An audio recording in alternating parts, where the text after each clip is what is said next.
Hey guys, स्वागत है आपका आपके अपने चैनल साइंस विद जैज़ में।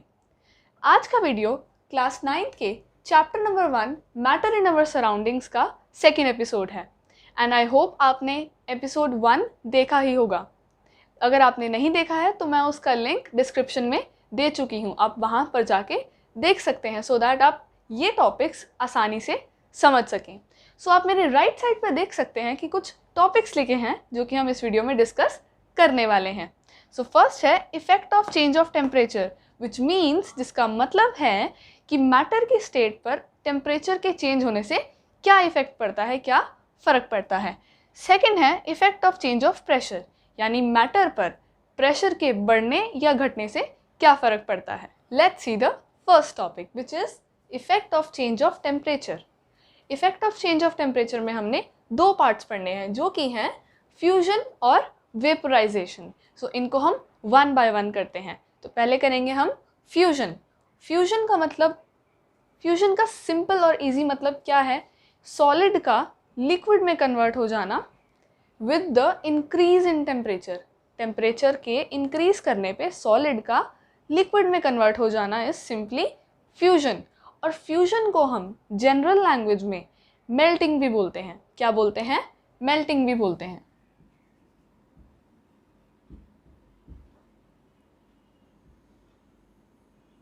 ओके, सो फ्यूजन भी कह सकते हैं हम और मेल्टिंग भी कह सकते हैं।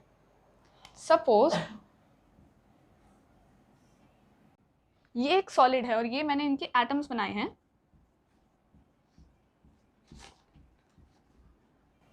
और अगर मैं इस सॉलिड का टेम्परेचर इंक्रीज करती हूँ तो इसके जो पार्टिकल्स हैं, यानी जो इसके एटम्स हैं, इनकी काइनेटिक एनर्जी बढ़ जाएगी, इनकी जो मूवमेंट है वो बढ़ जाएगी। तो इससे क्या होगा, एक टेम्परेचर इंक्रीज करते करते एक ऐसा पॉइंट आएगा जब इसके जो एटम्स हैं उनके बीच का स्पेस इंक्रीज हो जाएगा। और जैसे कि हमने लास्ट लेक्चर में देखा था कि ऐसा स्पेस जो होता है वो लिक्विड्स में होता है, तो हम देखेंगे कि जो एक सॉलिड था वो लिक्विड में चेंज हो चुका है। सो ऐसे ही फ्यूजन का प्रोसेस होता है। वो पर्टिकुलर टेम्परेचर जिस पे एक सॉलिड मेल्ट होकर लिक्विड बन जाता है, उसके एटमॉस्फेरिक प्रेशर पे उसे हम मेल्टिंग पॉइंट कहते हैं। और एटमॉस्फेरिक प्रेशर का मतलब है जो फोर्स एयर किसी भी सरफेस पे लगाती है उसे हम एटमॉस्फेरिक प्रेशर कहते हैं। ओके, सो नेक्स्ट है हमारा latent heat of fusion. Latent का मतलब होता है हिडन, हिडन यानी छिपा हुआ। तो छिपी हुई हीट फ्यूजन के प्रोसेस में जो होती है हम उसके बारे में डिस्कस करने वाले हैं। सो 1 kg ऑफ सॉलिड को लिक्विड में कन्वर्ट करने के लिए जितनी हीट चाहिए उसके एटमॉस्फेरिक प्रेशर और उसके मेल्टिंग पॉइंट पे विद अ कंडीशन कि उसकी टेम्परेचर में कोई चेंज नहीं आना चाहिए, उतनी हीट को हम कहते हैं latent heat of fusion. Okay, next point है वेपराइजेशन।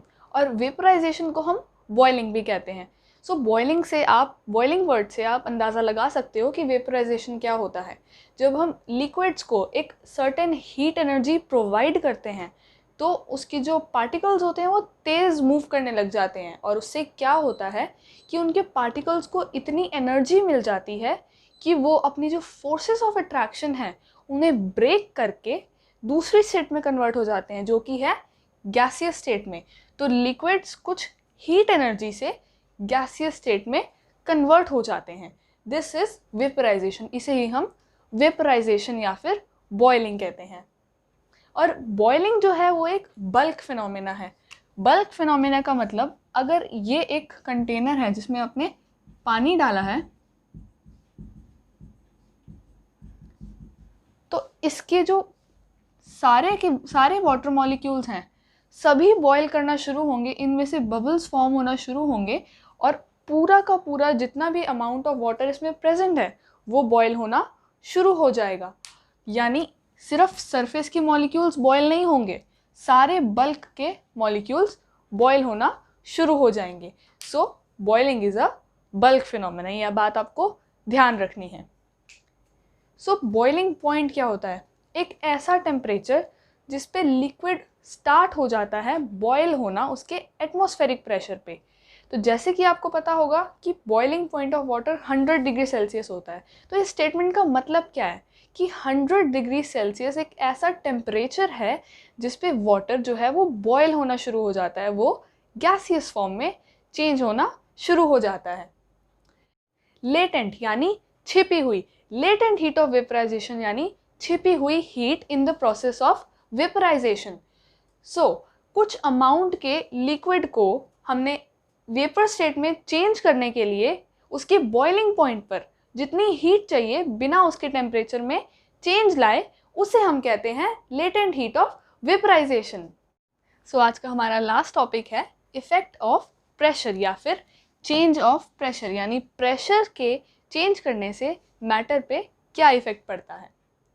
तो जब हम गैस पे प्रेशर अप्लाई करते हैं तो क्या होता है, उसके पार्टिकल्स क्लोज आ जाते हैं यानी पास आ जाते हैं।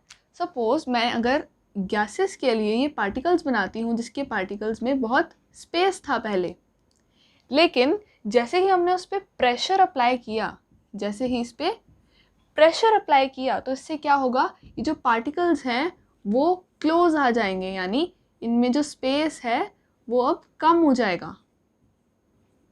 और हमने पहले समझा हुआ है, स्टेट्स ऑफ मैटर में समझा है कि ये जो पार्टिकल सिस्टम मैंने बनाया ये गैसेस का था, और ये जिसमें स्पेस कम है वो लिक्विड्स के लिए है। यानी हुआ क्या कि गैसियस स्टेट से जो सब्सटेंस था अब वो लिक्विड स्टेट में चेंज हो गया। ओके, एंड आपने सुना होगा गैसेस की लिक्विफिकेशन की जाती है, यानी गैसेस को लिक्विड में चेंज किया जाता है, उसे ही कहते हैं liquefaction. So gases can be liquefied by, हम गैसेस को कैसे लिक्विफाई करते हैं, उन पे प्रेशर अप्लाई करके और उनका टेम्परेचर कम करके, यानी टेम्परेचर को रिड्यूस करके। ये दो कंडीशंस लिक्विफिकेशन के लिए इम्पॉर्टेंट है, तभी गैस को लिक्विफाई किया जाता है। ड्राई आइस के बारे में आपने सुना होगा। ड्राई आइस क्या होती है, सॉलिड कार्बन डाइऑक्साइड। सो जब आप किसी बड़े आइसक्रीम पार्लर में जाते हो और वहाँ के जो रेफ्रिजरेटर्स देखते हैं, जैसे ही वो खोलते हैं तो आपको लिखता है कि कोई गैस निकल रही है। आपको लगता है कि वो आइस है, लेकिन वो आइस नहीं, वो एक्चुअली ड्राई आइस होती है। उन्होंने नीचे सॉलिड कार्बन डाइऑक्साइड रखी होती है, यानी जो उनका रेफ्रिजरेटर है उसमें सॉलिड कार्बन डाइऑक्साइड होती है, जो कि प्रेशर अप्लाई करने से और उसकी टेम्परेचर को रिड्यूस करने से गैस में चेंज हो जाती है और हमें गैस निकलती हुई दिखती है। सो ये था ड्राई आइस का एग्जाम्पल। और जो हमने पढ़ा कि सॉलिड का गैस में चेंज हो जाना without going in liquid state, इसी को हम कहते हैं सब्लिमेशन। ओके, लिक्विड से पास ना होकर सीधा सॉलिड से गैस बन जाना, उसे हम कहते हैं सब्लिमेशन।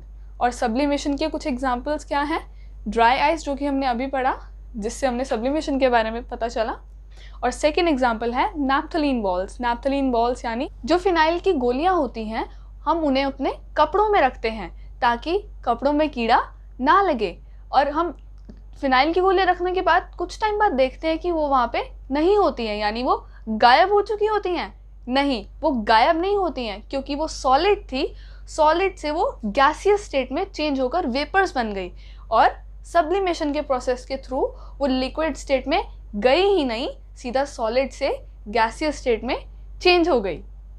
जैसे कि आज हमने ये दो टॉपिक्स कवर किए हैं, effect of change of temperature and effect of pressure. So इस चैप्टर के हमारे आगे सिर्फ 3 टॉपिक्स बचे हैं जो कि हम नेक्स्ट वीडियो में कवर कर लेंगे एंड हमारा चैप्टर कंप्लीट हो जाएगा। वीडियो को करें लाइक और चैनल को करें subscribe. Thank you so much for watching this video.